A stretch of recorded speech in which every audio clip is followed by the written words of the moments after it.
आज की कहानी दुष्ट की पल भर की संगत बनी जान की दुश्मन। एक बार एक शिकारी शिकार करने गया, लेकिन उसे शिकार नहीं मिला।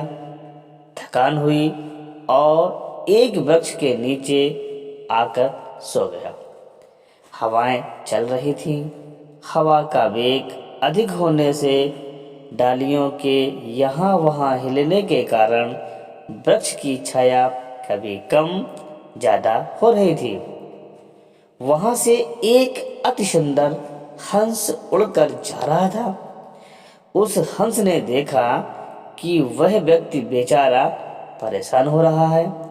धूप उसके मुंह पर आ रही थी, जिसके कारण वह ठीक से सो नहीं पा रहा था।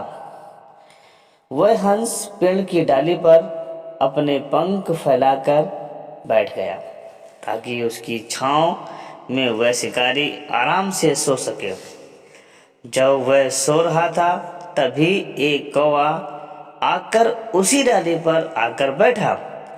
इधर उधर देखा और बिना कुछ सोचे समझे शिकारी के ऊपर अपना मल विसर्जन कर वहां से उड़ गया। तभी शिकारी उठ गया और गुस्से से यहाँ वहाँ देखने लगा। अचानक उसकी नज़र हंस पर पड़ी। उसने तुरंत अपना धनुष बाण निकाला और उस हंस को मार दिया। हंस नीचे गिरा और मरते मरते हंस ने कहा, मैं तो आपकी सेवा कर रहा था, मैं तो आपको छांव दे रहा था, आपने मुझे ही मार दिया, इसमें मेरा क्या कसूर। शिकारी ने कहा, यद्यपि आपका जन्म उच्च परिवार में हुआ था, आपके सोच आपके शरीर की तरह सुंदर है, आपके संस्कार शुद्ध हैं, यहाँ तक कि आप अच्छे इरादे से मेरे लिए पेड़ की डाली पर बैठकर मेरी सेवा कर रहे थे। लेकिन आपसे एक गलती हो गई कि जब आपके पास कौवा आकर बैठा तो आपको उसी समय उड़ जाना चाहिए था।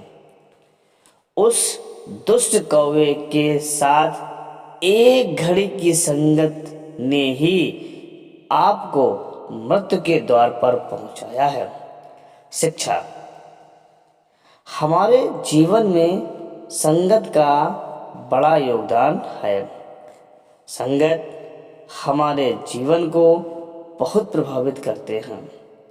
संगत के कारण ही जीव का उत्थान और पतन होते हैं। अच्छी संगत जीवन को अच्छे रास्तों पर ले जाकर उन्नति कराते हैं। अच्छी संगत से जीवन पर सकारात्मक प्रभाव पड़ता है और बुरी संगत जीवन को बुरा बना देता है और आदतें खराब हो जाती हैं, जिसके कारण लोगों पर नकारात्मक प्रभाव पड़ता है। संसार में संगति का सदैव ध्यान रखना चाहिए। जो मन, कार्य और बुद्धि से परमहंस हैं, उन्हें कौवों की सभा से दूरी बनाए रखनी चाहिए। धन्यवाद।